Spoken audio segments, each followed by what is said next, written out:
Hello, welcome to this live broadcast. So my name is Dr. David Purvis. Let's just give it a couple of minutes to see if anyone wants to jump onto the broadcast and say hi. Please say hi if you do. But if you're just going to watch this as a replay, then that's absolutely fine too. I'm just going to give it a moment. But what I'm going to do is, this is the agenda. I want to give you some information about how you can help yourself out of worry.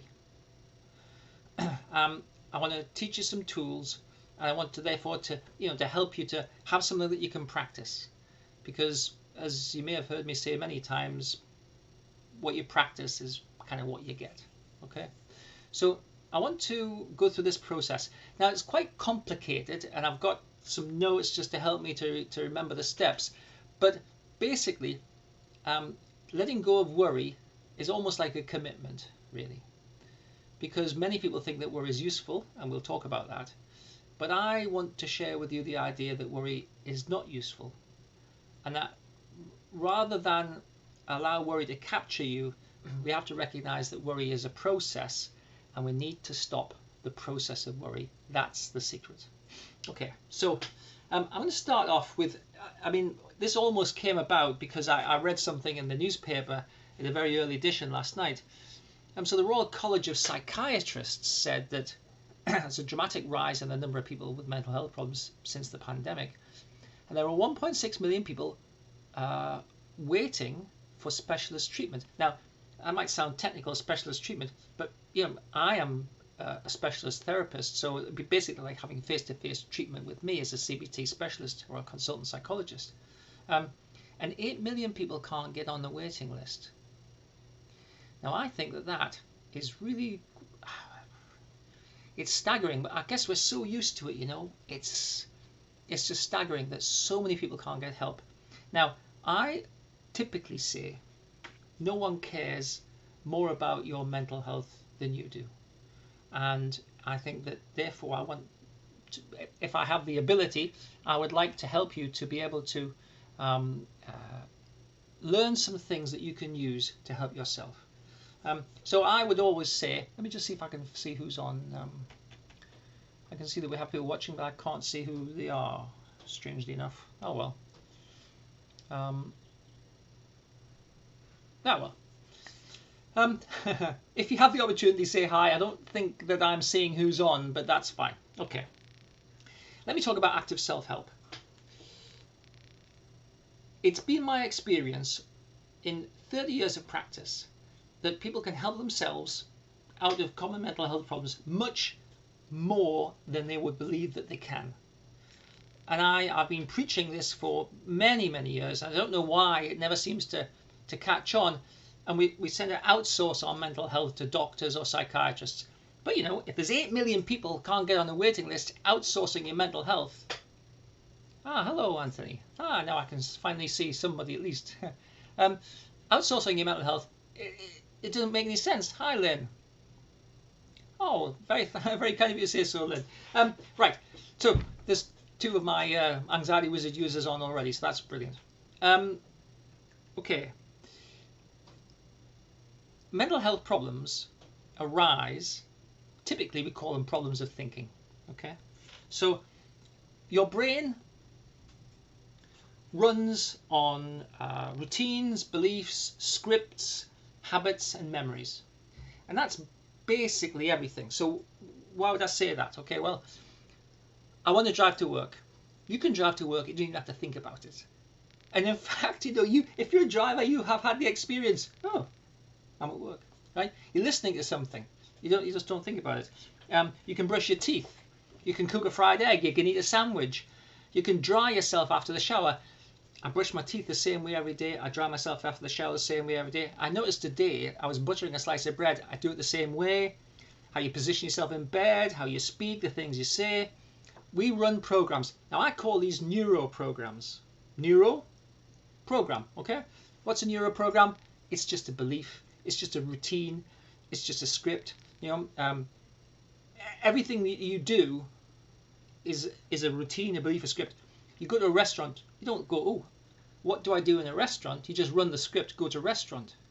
When you go to a social event, you don't run the script, have social conversation. So it makes perfect sense as far as your brain's concerned, because otherwise you have to figure out everything from the beginning, and it's just pointless. You just wouldn't do that. Okay, so if you run a program, if you run a neural program, you get an outcome. Obviously, drive to work. Oh, I'm at work. Brush teeth. Oh, I have clean teeth. Dry yourself after your shower. Yeah, okay. So if you run a threat program, you get anxiety. Now, anxiety, you'll have heard me say, anxiety is an overestimation of threat. But anxiety is basically the emotion of fear without a threat. The emotion of fear without a threat.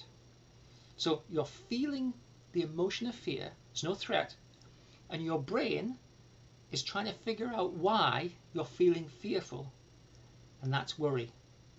Your brain's trying to solve the problem of why you feel fearful, why you feel the emotion of fear. I mean, if there wasn't a threat, why would you feel fear? Yeah, well, perhaps it's because the plane's going to crash. Perhaps it's because my kids are driving in the car. Perhaps it's because I'm going to lose my job. So worry is an attempt to solve a problem or answer a question based upon the inappropriate experience of anxiety. Okay. Now, if you run a program, you get an outcome. If you run a threat program, there's no threat, you get anxiety. If you run a worry program, you get worry. So my approach is to recognize this and to be able to teach you how to turn off the program, then you don't get the problem, right? Cause, effect. Run worry program, that's the cause. Effect, have worry. Run anxiety program, have anxiety. So we turn off the program, we don't get the outcome. That's the active self-help approach. So I'd like to, in principle, show you how you can go from being a worrier to a non-worrier. But to do that, I've got to take you through some steps. So the first one is I have to kind of teach you why you worry. Hi, Louise. That's a good excuse. I've got to teach you why you worry. And I've got to, in a sense, let you see that worry is not quite what you think it is. And I'd like you to think about this. We need to make a mental shift to realize that your brain is not necessarily your friend. Now that might seem a bit puzzling, and I appreciate that. What, my brain is not my friend? Is my brain my enemy? No, I think your brain's neutral. I think your brain gives you, and I always struggle to find the right way to say this, I think your brain gives you what it thinks you want. So what you put your attention on, what you practice, what you focus on, your brain kind of gives you more of that. Your brain definitely is not your friend though, because your brain is really, your brain's neutral. Your brain will facilitate your experience. If you want to massively overeat, your brain will facilitate that experience. If you want to drink alcohol, do drugs, you're fine. Your brain will facilitate that. If you want to take no exercise, if you want to harm yourself, cut big chunks out of your body, your brain's good with that. If you want to starve yourself so that you disappear, your brain's good with that. If you want to drive your car off your cliff, kill yourself, your brain's good with that. So we don't have a survival instinct in the way that other animals used to do. Your brain basically seems to me is trying to give you kind of what you're telling it that you want. Well, how does it know what you're telling it you want? Well, because you're practicing it. You're focusing your attention on it. And what you focus your attention on, you get more of. I call it practice. I say to people, how long have you been anxious? They go, 20 years. I say, okay, you've been practicing being anxious for 20 years. Therefore, you're good at it. And it's a bit flippant, but it's also true. You're good at being anxious. Well, you're good at worrying if you're a worrier because it's highly practiced. And I find that the best way to get success is to decide to have a zero tolerance for worry. A lot of times with mental health problems, psychological issues, we find workarounds. We use what's called safety behaviors. We use avoidance behaviors. We do stuff that makes it a bit more tolerable. The trouble is that perpetuates the problem because we're not actually challenging the problem. What we're just doing is finding a way to make it a little bit more comfortable. So I think we have to have a zero tolerance. And I would suggest decide to delete worry. It's doable. I've talked to hundreds of people over the years. And how do you know? Well, how do you know when you've like stopped worrying? Well, you forget to worry. I mean, that's basically the point, right? You forget to have a problem. And that's what we want to do. We want to drive things to the point where we forget to have a problem. And then once you forget to have a problem, you just keep a little bit of awareness so that, you know, I mean, worry is a habit to a large degree. Habits have a tendency to come back from time to time. You just stamp on it and it's done.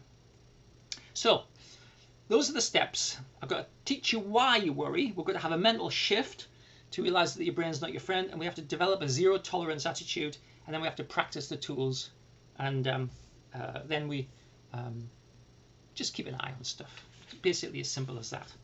Okay, so let's establish where you might be. If you find that I say something that resonates with you, can you give me a thumbs up or some other kind of thing if that's at all possible? Because I can't actually see. I can't see what anyone's doing. Okay. Do you have a good imagination? I have not met a worrier who had a poor imagination. See, if you can imagine something, if you can imagine something bad, then it feels like it's your responsibility to worry about it. I think that's a very common thing. I mean, and if it wasn't your responsibility, or if it wasn't possible, why would it even come to mind as a possibility, right? So you tell yourself stories of catastrophe, and they feel that they're probable or highly likely, and so you'd better worry about it to figure out all the possible kind of solutions, etc., etc. Thank you for the thumbs up, whoever gave it to me. Do you seek reassurance? Do you try to think of all the possible negative alternatives? Do you demand certainty? One of the big characteristics of worry, and this is one of the drivers of generalized anxiety disorder, is the intolerance of uncertainty. Now, seeking certainty is exhausting. Does it wear you out? And can you tolerate even a little bit of uncertainty? Do you feel like you need to know for sure? Now, the reason uncertainty is like a big thing is that uncertainty in a mind of a worrier equals threat. It's like that gap. The threat could just come through that gap if I'm not fully certain. Yes, you demand certainty, Anthony. Well done. I hope we've worked on being a bit more flexible.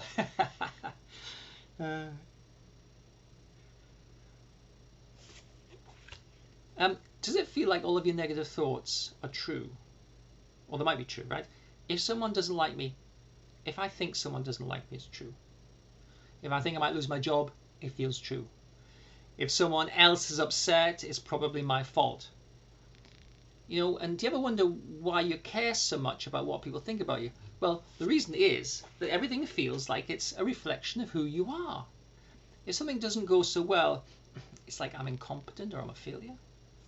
If someone doesn't like me, it means that you're a loser. If let's say a partner's angry with you, you know, it feels like you'd be left and you'd be miserable and alone. Because it all feels about who you really are. Failure is unacceptable. Everything feels like it's your responsibility, and therefore everything can feel a bit life and death. And if you fail, everyone will know, and this will be a test of who you are. So what we do is we make our worries really powerful as possible, and then it feels like they're overwhelming, right? And then you get the physical sensations of anxiety, you know, the ears, tinnitus, that's a really common one, headaches, cold sweats, sleeplessness, rapid heart rate. Hi, Jordan. Stomach knots. Now, it's very hard to get rid of these feelings because, but it feels important because it suggests if you feel anxious, like it's a failure to cope, right? And that means that negative feelings are unacceptable, and so you have to be got rid of immediately. And so typically the strategies that people use to get rid of worries and sort of anxious feelings, you know, avoid stuff. I call it organizing your life around fear, really. The fear's in charge. Avoid stuff, don't do stuff, don't talk to people. Try and push it away. Try not to think about it. Distract yourself. You know, drinking, all sorts of various things. The thing is, you can't manage it that way. That's entirely the wrong way, and it just actually keeps things in place. But you probably feel you should be able to control worry. Everything's an emergency, and everything has to be solved right now. You need answers now. So you're imagining bad stories and treating them like they're facts, and this motivates you to take responsibility and to worry. but you're not going to accept any uncertainty, and you put yourself in the center of every situation, and you see yourself as a failure. Hijack. You realize your emotions have to be controlled completely, so you treat everything like an emergency to get rid of the bad thoughts and feelings. But you know what? Do you feel like you're losing control? Do you feel like you're going crazy? Do you feel like you're going mad? Like, I can't, you can't manage it that way. It just really destroys your sort of confidence in yourself, really, to a large degree. Okay, so that's kind of where we're at. Now, remember I said that everything runs on neuroprograms. Now, beliefs about yourself are powerful neuroprograms. I never met anyone who I worked with who didn't have negative beliefs about the self. And it'd be interesting for you. It wouldn't be interesting for you just to think about this, because I say this to people all the time. I developed this shorthand way of figuring out kind of real sort of deep negative beliefs. I say, okay, what's the most negative thing you believe about yourself? And sometimes people struggle, but often the most negative thing you believe about yourself is the threat that your worrying is designed to protect. So you're feeling as if people knew what I was really like, or if my deeper self was exposed, and a lot of times we're doing workarounds around that, and that then becomes things that we worry about. But in essence, to feel like you're getting back control, it often feels like worrying helps you to solve problems and feel in control of life. Remember I said that anxiety is basically the feeling of fear without threat. Well, if you're anxious, you probably believe that the world's dangerous, and you probably have questions about your ability to cope. Worriers assume that the world's filled with opportunities for rejection and failure, and then their predictions are accurate. And worrying often feels like it's a thing to do. Now, the interesting thing is, worriers are a bit less anxious when they're worrying. People who don't worry but are anxious are more anxious, but people who worry tend to be a little bit less anxious, but they're chronically anxious. Here's an interesting little study. If you show someone a frightening picture, a non-worrier, a frightening picture, they go, ooh, and they feel, the emotion of fear, and their heart rate goes up. But then as they continue to look at the picture, there's an extinction curve, and their response goes down. When a worrier imagines something bad, they don't get more anxious. They just continue to be anxious. So worry tends to be seen as a strategy for managing the world, external realities I call it. But all it does is it creates a chronic internal reality, anxiety process. So worriers are often chronically anxious, and that's not so good. That's why worry is such a big element of generalized anxiety disorder, and generalized anxiety disorder is a very undertreated problem, because people go, well, I'm just a worrier, it's just what it is. But it's miserable. Not a very good way to spend time. So let's have a think about, this is all background. This is why you worry. It seems useful, and it seems like it's an illusion of control, and other kinds of things. All right. You're a problem solver. You probably solve around 35,000 problems a day, because you make decisions, about 35,000 decisions. A decision is a problem. Shall I do this or shall I do that? Shall I have a drink of water or not? That's a problem, right? It's a decision. And you expect your brain to solve problems and answer questions. And your brain expects to be able to do that because it does it all the time. But suppose you ask your brain to solve a problem and it doesn't go quite right. Do you give up or do you try harder? You probably say, well, I'll try harder. Okay, still not quite right. You ask your brain to solve a problem, not quite right. Give up, try harder, try harder. Okay. And here we have the basis of the worry process. Your brain, when you create a worry, such as, for instance, this is just, I realize it's a very silly and kind of obvious worry. Will the plane crash? Or what will it be like if the plane crashes? Or what will happen if the plane crashes? basically we've got a disaster, catastrophe. If you're asking your brain to solve that problem, will the plane crash? When will you find out the answer to that question? The past, the present, or the future? When will the plane crash? Okay, it's a future. So I'm asking my brain to solve a problem, answer a question, in the future. But I'm worrying about it in the present. And therefore my brain can't answer that question. My brain doesn't know that it can't answer the question, because I expect my brain to answer questions and solve problems all the time. But it doesn't give up. It keeps trying harder. And so it goes round and around and around trying to figure it out. Well, perhaps I survived the crash. Perhaps this one wouldn't crash if I go in a different aircraft. That aircraft's a bit safer. Or that could, right? No, these are all just workarounds. So the fundamental thing is this: when you start worrying, you're asking your brain basically a what if question. Yeah, but what if that happens? But what if that happens? But what if that happens? What if it's cancer? What if I get the sack? What if I run out of money? What if I die in a car accident? What if my kids die in a car accident? What if a tree falls in a house? What if there's high winds? What if the tree falls down? What if I catch COVID? All of these are based in the future, but you're asking the question in the present. You're asking your brain to solve a problem, and it does not have enough information to do it. You don't realize it, your brain doesn't realize it, it just goes round and round and round and round. That's the first thing we have to recognize. It's an inappropriate problem-solving strategy. All the other stuff I've said, these are just rationalizations and sort of, yeah, well, it helps me to feel in control. No, you're asking your brain to do something, it can't possibly do it. Actually, worrying, in the end, makes you feel out of control. Now, I said that I want to teach you why you worry, right? So worry is a process of asking your brain to solve a problem where it cannot solve the problem. That's the basic process. But here's the problem with it. Look at this. I worry about chicken. I worry about the wind. Today it's Monday. It's been high winds. Neighbour's fence has gone down and a tree went in a house around the corner. I worry about the climate. I worry about Brexit. I worry about money. I worry about retirement. I worry about health. I worry about traffic. I worry about pollution. I worry about the sky falling in. 10 worries. What is my problem? Well, my problem is I worry. It doesn't matter what I worry about. And you will have found that your worries change because it doesn't matter what you worry about.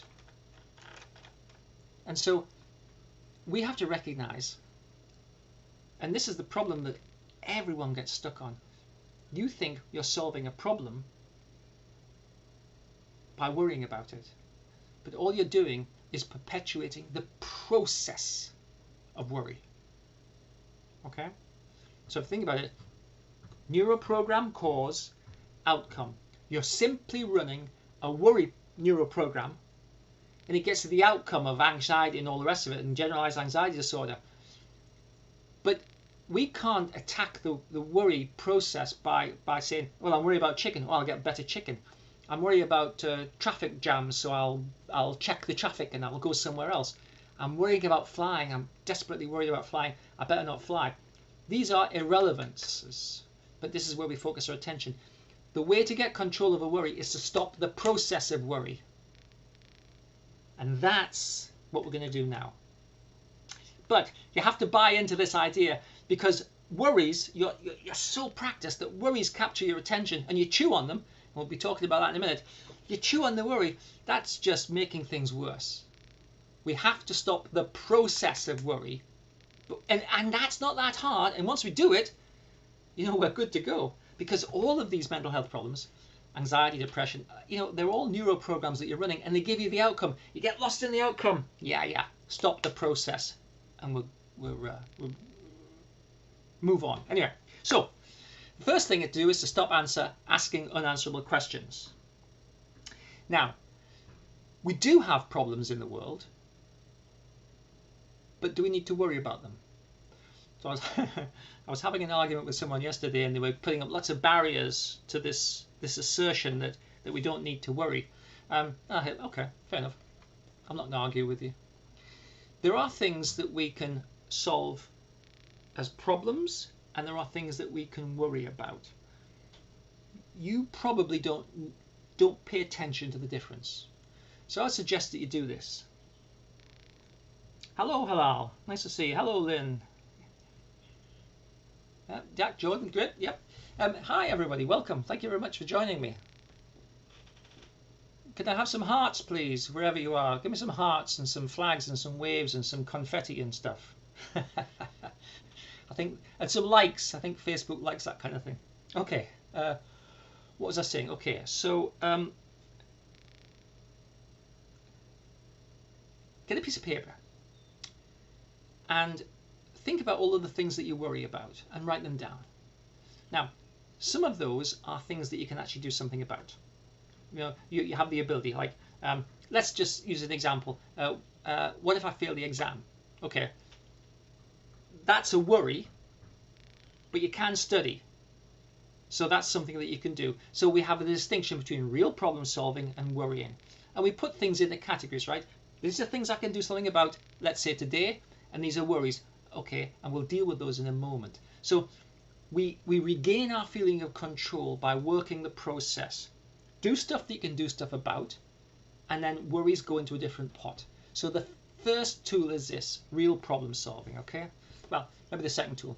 Don't ask unanswerable questions be the first tool.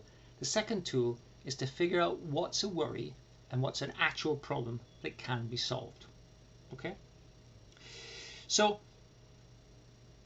given that we're going to have a zero tolerance for worry, and that we're going to start to retrain your brain, how do we retrain your brain to stop worrying? Well, okay. I've said that you have a tendency, or you have in your life had a tendency to practice worrying. What do I mean by that? Well, you've allowed worrying to seem like a legitimate process that you do. So your brain thinks that you want to worry because you accept worry as something that's fine. You know, it's what you do. Just a worrier. Okay.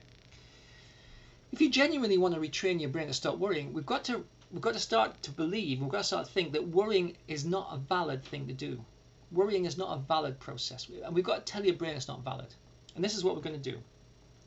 We're going to stop worrying, and we're going to use a real old-fashioned tool. I've got a twist though. So this is a stop exercise. If you've been through my stuff, you know that this is just a simple tool. But you know what? It works so well that I'm going to introduce it to you, right? So we want to teach your brain to stop worrying. Therefore, we have to tell your brain that you don't want to worry. Therefore, we don't accept worry. Therefore, we stop the process as soon as we see it. So as soon as you find yourself worrying, give yourself a twang. Say stop with your mouth. Stop. See a stop sign in your mind as a road traffic stop sign, so it says stop. Okay, it's an image. That's basically the point. And I generally say you put your attention somewhere else. But a client who was doing really well with this, he said to me, I was thinking about the Supremes in 1963, and I was thinking about the stop exercise. He said, stop in the name of love before you break my heart. Oh, great. So what he does is, I'm starting to worry. Gives himself a twang. Says stop. Says the stop sign. And in his head he sings Stop in the Name of Love Before You Break My Heart by the Supremes 1963. Find it on YouTube. Oh, it's brilliant. Fantastic. That's the exercise. You stop the process. Now, the brilliant thing about this is your brain really quickly gets the idea that you don't want to worry, and it just cuts the worry down and down and down. You just got to persist for long enough, and you'll get massive success within 2 weeks, and maybe less, right? Yeah. I've just forgotten to worry. I don't worry. Yeah, I forgot to worry this week. Brilliant, right? You've got to stop it, but you've got to catch yourself, because a lot of worries they ferment below consciousness, and then they pop into your head, and then you go, oh yeah, and you get lost in the worry. No, you've got to stop it. That's the secret. Worry takes up a lot of mental space. It's a low-level, kind of chronic, I call it the thinking part of anxiety, a low-level chronic activity that occupies your mind. It's hard to be rested, it's hard to take time out, it's hard to just go, you know what, I've had enough for the day, yeah, it's fine. It's hard to relax. So what we need to do is we need to think about, okay, how to manage the worry. Now, you can't push worries away. You can't push negative thoughts away. You simply can't do it. What happens is you get a rebound effect. So, and it comes back harder. So instead of pushing it away and instead of just suffering it, what we want to do is collect all of your worries and put them into a pot of time called worry time. This is a really good technique because you'll be surprised, if you actually do it, you'll be surprised at how few things you actually need to worry about. So every time a worry pops into your mind, you can do the stop exercise and you can write the worry down on a piece of paper and say, okay, I'll deal with that in worry time. Oh, okay, I'll deal with that in worry time. And every worry that you have, you write down and you put it on a piece of paper, and then you have worry time. Now, I would suggest worry time between 6 and 7 at night. You know, the working day is finished. You take 10, 15 minutes and you have a bloody good worry about all of your worries. That's it. Dead simple, right? Here's the fascinating thing though. When you stop, when you actually concentrate your worries into one period of time, it's actually really quite difficult to worry for 15 minutes. Now you might say, yeah, but I worry all day long. Yeah, because you're fighting with worry. You're worrying it, you're pushing it away, you're worrying, you're pushing it away, you're doing stuff, you're pushing it, right? We're just allowing worry to be in charge. When we collect the worries and give them a good lot of mental space, it's quite difficult to worry consistently for 15 minutes. Even so, if you do put all of your worries into worry time, you don't need to worry about them the rest of the day, and you have mental peace because now you have a place to put the worry, and that frees you. And that's a real, liberating, because it gives you a sense of control and it gives you something that you can do dead easy anytime. Just instigate a worry time experience and see how you go. Now, this brings us to the fourth or fifth, I can't remember now, of tool that I'm going to share with you. And this one is a little bit more sophisticated. It would be towards the end of the line if I was teaching people how to stop worry. And it's a mindfulness tool I developed over 20 years ago. And it's called Let the Worry Fly By. Now, your brain is constantly active. Your mind, your brain, even when you're asleep, you're dreaming, whether you recognize you're dreaming or not, you're dreaming, fine. Oh, hey, Louise says, worry time works. By day 3, you start to see all the same worries and get bored of spending time on them. Well done. Be strict to stick to worrying only in worry time. Use stop exercise. Brilliant. Well done, Louise. Yeah, well, Louise has done extraordinarily well, despite some difficult circumstances. Okay. Because anxiety is an experience of fear without threat, things, ideas and thoughts, neuroprograms which are associated with anxiety tend to pop into consciousness from, let's say, the unconscious. Okay, so there's a constant flow of thoughts, images, sensations, just a constant flow of material going across the screen of your consciousness. I call it the screen of your consciousness. It's basically where you bring up memories and where you think about yourself. Constant. And most of that's nonsense. But every now and again, an anxiety or threat related or a worry pops up, and because it's fear related, it's hard to ignore, and so it captures your attention. Now, imagine the principle. There's a constant stream of things going across your consciousness, and you basically don't pay attention to them unless they capture your attention, in which case you grab a hold of it and you kind of focus on it. So this would be like, oh yeah, what if the plane crashes? Oh yeah, God, that'd be awful, right? You grab a hold of that worry and you focus your attention on it. And because you're focusing your attention on it, you're feeding it attention. You're making it stronger by feeding it. The food of the mind is attention. Attention is limited, that's why you can't multitask. And attention is valuable, because where you put your attention, that's what you get more of. So when you feed a worry, you hold it and you feed it, you're making it stronger. Now, we don't want to do that. What we want to do is to make the worry weaker. So the alternative is this, okay? We're going about our day and we just notice a load of noise on our mind, just thoughts going across the screen of our consciousness. A worrying thought pops up.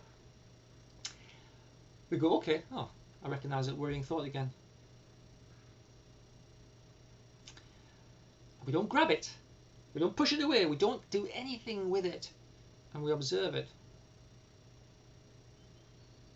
Just flying by, going off the other side of our consciousness. We allow it to exist. You can't deny its existence. You allow it to exist, but you don't do anything with it. That starves it of attention, and that makes it weaker. And if you do this persistently, if you starve these worrying or negative, this works for any negative thought, by the way. If you starve them of attention, they get weaker. And as they get weaker, they get less frequent and they get less intense until they stop. They just stop. So that's called let the worry fly by. It's a mindfulness exercise. Now, the stop exercise and the worry time exercise and the real problem solving exercise, they're simple. Let the worry fly by exercise is also simple, but it's harder to do and it requires a little bit more focus and attention. Now, some people swear by that, and some people say, well, I do the stop exercise, that works really well. Oh, I love let the worry fly by, that works really well. I've given you a range of tools that you can use. Find the ones that work best for you. But I would definitely say we want to to get real success, right? To make like worry, get rid of it. I definitely would say we want to have a zero tolerance for worry, because less than a zero tolerance just kind of keeps it hanging on, right? You want to stamp it out so that you go, you know, like I've forgotten to worry, right? I had, oh yeah, I've gone the whole week and I've forgotten to worry. Now, I said that I wanted to help you to develop a new kind of way of thinking about things. And you may have seen this image on some of my more recent videos, or if you're in my Anxiety Wizard course, okay? The more I look at this, I start thinking, that looks a little bit phallic, but anyhow, if you're a worrier, if you're a chronic worrier, you are consumed, typically you're consumed, let's say, by the process of worry. That's the process of worry, and this is you right in the middle of it. So here you would say, I am the problem. I worry. I have to worry, otherwise something bad would happen. It's my responsibility to worry. I need to be on top of it all. I need to make sure it all. Right.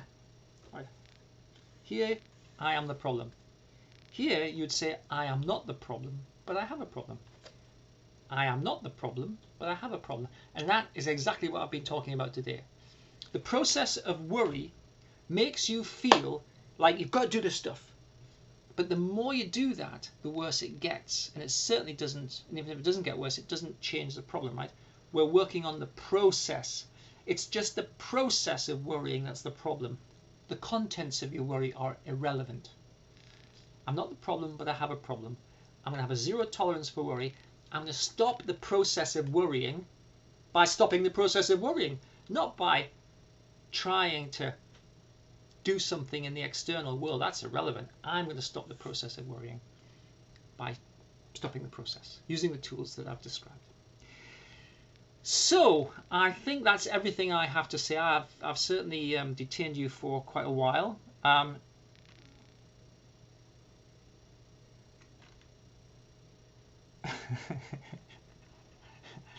Anthony says he's worried about the rubber band snapping, and I appreciate that. I appreciate that's a concern. This will be a recording, so you'll be able to. Okay, so let me just say, Louise said, my problem was confusing real problems and worst case what if thinking. And once I started to recognize the what ifs are unsolvable, it helped me just do the stop exercise at work, etc. So it's really valuable. This will be a recording that you have access to, and so you have the ability to watch it again if you find that useful. Please share it with people who you think would benefit from it. I will just say that anxiety is worry is a big part of anxiety, and so we need, if we want to actually get rid of anxiety, we need diligence and practice and focus, and it's entirely doable with those kinds of things and the right kind of approach. Certainly the active self-help approach, I think, would be very helpful to you. If you want to know more about my Anxiety Wizard program, which is self-help, active self-help CBT, then just visit drpurvis.online. and you'll see that on the front page. And the Anxiety Wizard program is free to start, and you will get all of these worry tools in that program, and about 160 videos more. So it takes you the whole way through the whole CBT program. So if you can't get CBT where you are, Anxiety Wizard is a really viable alternative. So I think I'm going to say goodbye. Jordan says physical exercise is my way to get through stress. Not able to exercise now. I'm trying to find other things to help me get through it. Yeah, that's fair enough. Physical exercise is a good way of burning off adrenaline and is good for depression, but it'll certainly, you know, help you feel like you're managing anxiety, but it won't stop the worry process. And I always found that jogging, for instance, was a great way to allow your mind to wander in all sorts of strange places, and who knows where that takes you. So I'm going to say goodbye. Thank you everybody for joining. Please leave comments, like and share, and give me some hearts and all the rest of it. Everything like that's really helpful, and it gives a little bit more exposure. And I look forward to, if you're going to join the Anxiety Wizard, I look forward to working with you as you go through that. Thanks for taking the time to watch and listen. Goodbye now.